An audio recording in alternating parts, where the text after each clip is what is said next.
আসসালামু আলাইকুম রহমতুল্লাহি অবরকাতুহু। সম্মানিত দর্শক, আপনারা সবাই জানেন যে ৩ জন প্রধান নির্বাচন কমিশনার সহ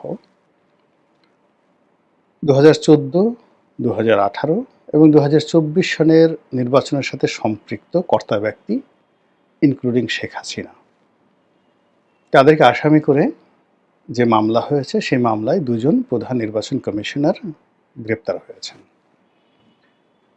এবং এই নির্বাচন কমিশনার মানে প্রধান নির্বাচন কমিশনার মধ্যে জনাব নুরুল হুদা, যিনি ২০১৮ সনের নির্বাচনটি পরিচালনা করেছিলেন এবং ওই সময়টিতে বাংলাদেশের ইতিহাসে রীতিমতো রাজনীতির মীরজাফরি হয়েছিল।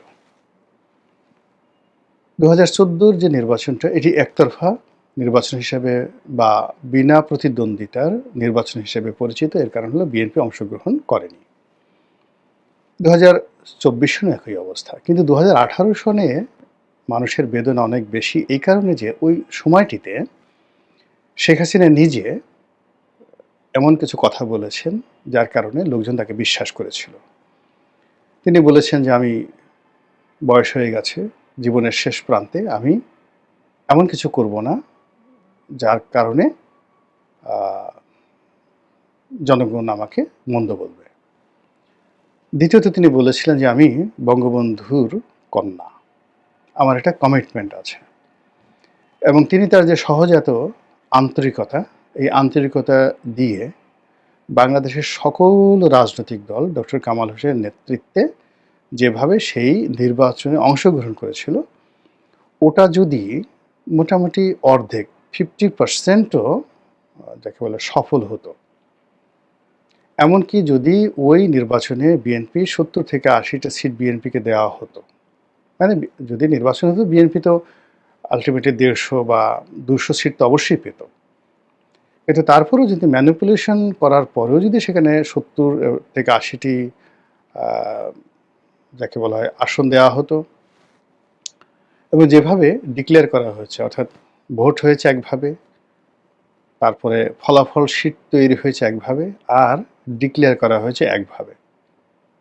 এটা ২০১৮-তে এইভাবে হয়েছে, ২০২৪ এইভাবে হয়েছে। ২-৪টি সিটে ব্যতিক্রমধর্মী ২-৪টি সিটে সরকার করেনি বা পারেনি। এর বাইরে প্রায় ৯৯% সিটেই যেটা হয়েছে, অর্থাৎ জনগণের মতো ভোট দিয়েছে, সেটা 5%, 10% ডাজ নট ম্যাটার। তারপরে রেজাল্ট শিট তৈরি করা হয়েছে, সেখানে দেখা গেল 40%, 48% বা 50%, এটা একটা রেজাল্ট শিট তৈরি করা হলো। এখন রেজাল্ট শিটে দেখা গেল গেদু মিয়া এমপি হয়েছে, কিন্তু ঘোষণা করার সময় দেখা গেল গেদু মিয়াকে ঘোষণা না করে কদু মিয়াকে ঘোষণা করা হয়েছে। এরকম ঘটনা অহরহ বাংলাদেশে ঘটেছে। তো সেই ক্ষেত্রে ২০১৮ সনে তারা যে অপকর্মগুলো করার, সেই অপকর্মগুলো তো তারা করে ফেলেছে। কিন্তু তারপরেও যদি মাত্র দুটো জায়গাতে তারা সততা দেখাতো, একটা হলো নির্বাচনের মাঠটি প্রতিদ্বন্দ্বিতামূলক, অর্থাৎ অপকর্ম তো তারা করবেই, কিন্তু মাঠে যেটা প্রদর্শিত হতো সেটা হলো সমস্ত রাজনৈতিক দল অংশগ্রহণ করেছে, তারপর সবাই ভোট কেন্দ্রে গিয়েছে, নিরাপদে নির্বিবাদে ভোট দিয়েছে, এবং রাত্রি পর্যন্ত ভোট গণনা সুষ্ঠুভাবে হয়েছে। এই কাজটি ইচ্ছা করলে হুদা সাহেব করতে পারতো, শেখ হাসিনা করতে পারতো, কিন্তু তারা সেই কাজটি করেনি। বরং ওই সময়টিতে সারা বাংলাদেশের একেবারে ৩০০টি আসনে যেভাবে বিরোধী দলীয় মানে প্রার্থীদেরকে হেনস্থা করা হয়েছে, তাদের জীবন তছনছ করে দেওয়া হয়েছে, তাদের বাড়িঘর মামলা মোকদ্দমা ভাঙচুর করে যেভাবে তাদেরকে লাঞ্ছিত অপমানিত করা হয়েছে, আমি সেই নির্বাচনের পর এসে বলেছিলাম যে কিয়ামত পর্যন্ত এর দায় আওয়ামী লীগকে ভোগ করতে হবে, প্রত্যেকটা লোককে। যে হাহাকার, মানুষ যেভাবে কেঁদেছে, অসহায় মানুষগুলো। আমার বাসায় ধরুন একজন মুরব্বী দেখা করতে আসছেন, তো বের হয়ে গেল ছাত্রলীগের পোলাপান, বাসার সামনে সে মুরব্বীকে থামিয়ে তার মোবাইলটা নিয়ে গেল, তারপর শেষে তার মানিব্যাগটা নিয়ে গেল এবং গালের উপরে আচ্ছা মতো চর থাপ্পড় দিয়ে তাকে সেখান থেকে তাড়িয়ে দেওয়া হলো। এবং সেই মুরব্বী তার ছেলেকে নিয়ে এসেছিল, নাতিকে নিয়ে আসছিল, সবার সামনে এই ঘটনা ঘটলো। এরকম একটা ঘটনা নয়, আমার নির্বাচনী এলাকাতে এরকম শত শত ঘটনা প্রতিদিন ঘটেছে। যেমন দেখা গেল যে 10 থেকে 20-25 জন লোক আসছে। তো গলাচিপা এবং 10 এটার একেবারে সীমান্তে আমার বাড়ি, উলানিয়া বন্দরের বাড়ি। তো সেই বিরাট একটা নদী আছে, বুড়িগঙ্গার মতো একটা বড় নদী আছে, সেই নদীর উপরে একটা ব্রিজ আছে। তো ব্রিজের এপারে গলাচিপা আর ওপারে হলো 10 তো 10 থেকে এরকম ধরেন প্রতিদিনই 20 জন 30 জন করে লোকজন দলে দলে আসতেন দেখা করার জন্য। আর ওখানে একজন সাব ইন্সপেক্টরের নেতৃত্বে 10 থানার 10-12 জন পুলিশ দাঁড়িয়ে থাকতেন। আর যে সমস্ত মানুষ এই আমার সাথে দেখা করে ওই ব্রিজ পাড়ি দিয়ে 10 ঢুকতেন, অমনি ওখানে দাঁড়িয়ে থাকা ছাত্রলীগ, যুবলীগের ক্যাডাররা, আওয়ামী লীগের দলীয় লোকজন যারা আছে, তারা নির্বিচারে প্রত্যেকটা লোককে মারত,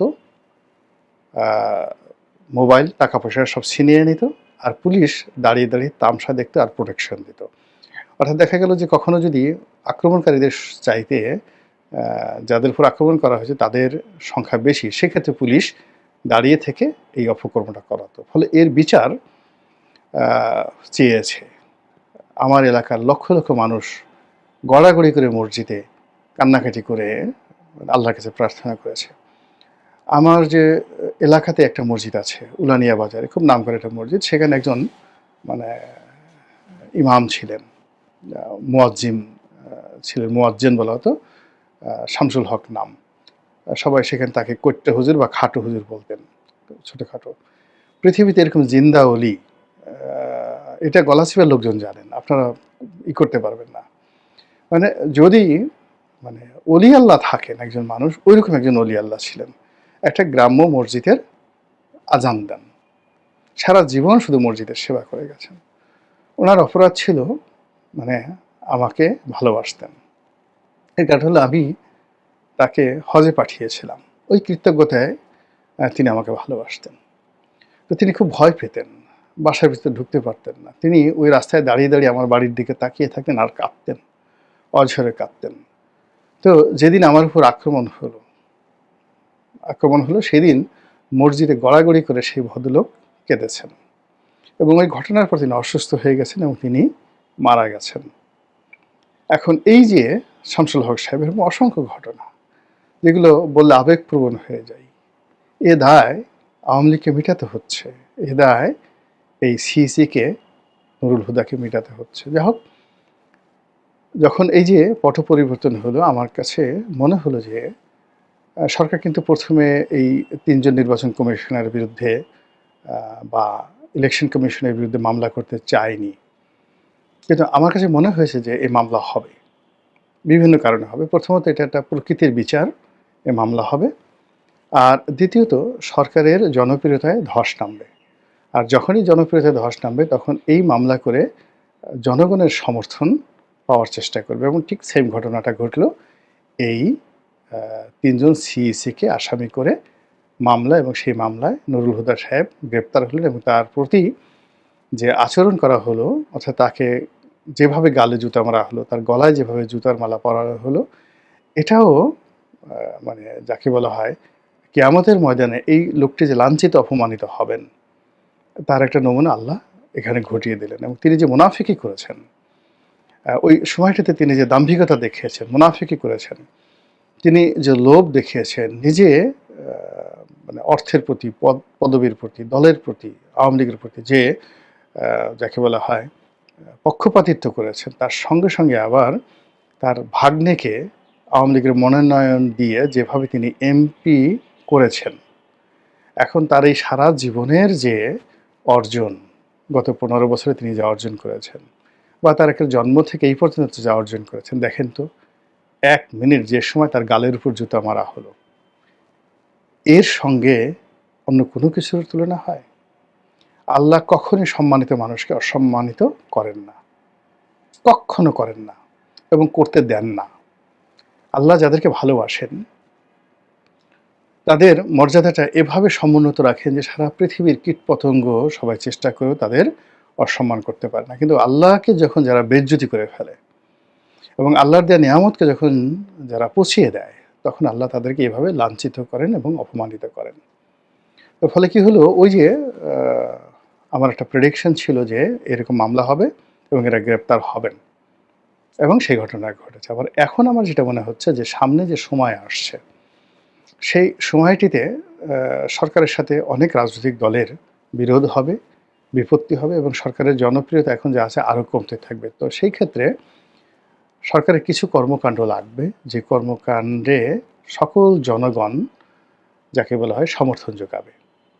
সরকারের এমন কিছু পদক্ষেপ নিতে হবে যে পদক্ষেপে রাজনৈতিক দলগুলো কিছু বলার থাকবে না ধন্যবাদ দেওয়া ছাড়া। আর এমন কিছু কাজ যে কাজে রাষ্ট্র উপকৃত হবে। তো সেই দিক থেকে যদি সরকার 2014 সালের নির্বাচন, 2018 নির্বাচন এবং 2024 নির্বাচন বাতিল করে দেয়, এটা ওয়ান-টুর বিষয়, বাতিল করে দেয়, সারা বাংলাদেশে হই হই রই রই পড়ে যাবে। 2 নম্বর হলো যে যারা ওই সময়তে সংসদ সদস্য হয়েছেন, তারা যারা প্লট পেয়েছেন, গাড়ি পেয়েছেন, এই প্লট এবং গাড়ি, প্লট তো সরকার ইচ্ছা করলে যে কোনো সময় বরাদ্দ বাতিল করে দিয়ে তার বাজেয়াপ্ত করে নিতে পারবে, এবং তাদের যে গাড়িগুলো, সেই গাড়িগুলো তারা জব্দ করতে পারবে। এবং একই সঙ্গে তারা যে কাজটি করতে পারবে সেটা হলো, এই 3টি সংসদে যারা মহিলা সংসদ সদস্য সহ, মানে এমপি ছিলেন, এই এমপিরা যে বেতন নিয়েছেন, ভাতা নিয়েছেন, বোনাস নিয়েছেন, সব কিছু নির্দেশ দেওয়া হবে যে রাষ্ট্রীয় কোষাগারে এতদিনের মধ্যে জমা দেন। যদি জমা দেওয়া না হয়, তাহলে এই অর্থ জরিমানা সহ তাদের সহায় সম্পত্তি থেকে ক্রয় করা হবে। বিশ্বাস করেন, মানে সারা বাংলাদেশে আনন্দ মিছিল শুরু হয়ে যাবে। এবং আমার ভয় হচ্ছে যে আগামীতে জনপ্রিয়তার জন্য, জনসমর্থনের জন্য সরকার এই কাজটি করবে বা করতে পারে না, সরকার এই কাজটি করবে, এইরকম দিকেই পরিস্থিতি চলে গেছে। যেহেতু তারা মানে যেখানে বাবাকে, মানে যে কোনো একটা অপরাধ, স্বামী স্ত্রী একটা অপরাধ করেছে, তো স্বামী স্ত্রী দুজনকেই ফাঁসিতে লটকানো হচ্ছে। তো সেখানে যে সন্তান পয়দা হলো, সেই সন্তানের যে ভবিষ্যৎ, সেটা কী হতে পারে, এটা খুব সহজেই বোঝা যায়। সে তো স্বীকৃতি পেতে পারে না। তো যেখানে তাদেরকে রাষ্ট্রদ্রোহিত্বে বলা হচ্ছে, তারা যে নির্বাচন করছে সেই নির্বাচনটাকে অবৈধ বলা হচ্ছে, কাজেই অবৈধ নির্বাচনের মাধ্যমে যারা পদপদবি পেয়েছেন, রাষ্ট্রীয় সুযোগ সুবিধা পেয়েছেন, তাদের সেই সুযোগ সুবিধা, সেটা পরিমাণে অল্প হোক আর বেশি হোক, সেগুলো রাষ্ট্র যদি ফেরত নেওয়ার চেষ্টা করে, বাংলাদেশের ইতিহাসে এটা একটা মাইল ফলক হয়ে যাবে, মাইল ফলক হয়ে যাবে। এবং একই সঙ্গে সাধারণ যারা আম জনতা, তাদের মধ্যে উল্লাস মানে ধ্বনি শুরু হয়ে যাবে, এবং চারিদিকে শুধু ডক্টর মোহাম্মদ ইউনূসের জয় জয়কার শুরু হয়ে যাবে। এবং এত জয় জয়কার শুরু হয়ে যাবে যে এখন যারা তার বিরোধিতা করছেন, যে কোনো রাজনৈতিক দল, ইচ্ছে করে ডক্টর মোহাম্মদ ইউনূসের বিরুদ্ধে একটা টু শব্দ করতে পারবে না। এবং সেই ঘটনার পর তিনি যদি কঠোর হন, মানে যেহেতু একটা জনপ্রিয় বিষয়, সেই বিষয় নিয়ে পুলিশকে লেফট করান, আর্মিকে লেফট করান, যে ধরো এই এমপিদেরকে ধরো, এমপিদের সম্পদ আনো, যা কিছু আনো, এবং তারা যেহেতু জনগণের সমর্থন আছে, তারা সেই কাজ করতে বাধ্য হবে। এবং সেই কাজ করতে করতে তাদের মধ্যে কমান্ড ফলো করার যে একটা যাকে বলা হয় প্রবৃত্তি চলে আসবে, সেই প্রবৃত্তিকে কাজে লাগিয়ে ডক্টর মোহাম্মদ ইউনূস যদি বলে ক্যাচ দ্য ব্যাডম্যান, ওই খারাপ মানুষটিকে ধরে ফেলো, সঙ্গে সঙ্গে দেখবেন যে পুরো অ্যাডমিনিস্ট্রেশন তার অনুগত হয়ে গেছে। আল্লাহ ভালো জানেন ভবিষ্যৎ সম্পর্কে। পরিবেশ এবং পরিস্থিতি দেখে মনে যা আসে, মাথায় যা আসে, আপনাদের কাছে অকপটে বলে ফেলি। যাদের ভালো লাগে দোয়া করবেন, যাদের মন্দ লাগে বা মনে হয় যে কার কথাগুলো বলা ঠিক নয়, তারা আমার জন্য দোয়া করবেন যেন আমি আপনাদের বিরক্তির কারণ না হই। আসসালামু আলাইকুম রহমতুল্লাহি ওয়া বারাকাতুহু।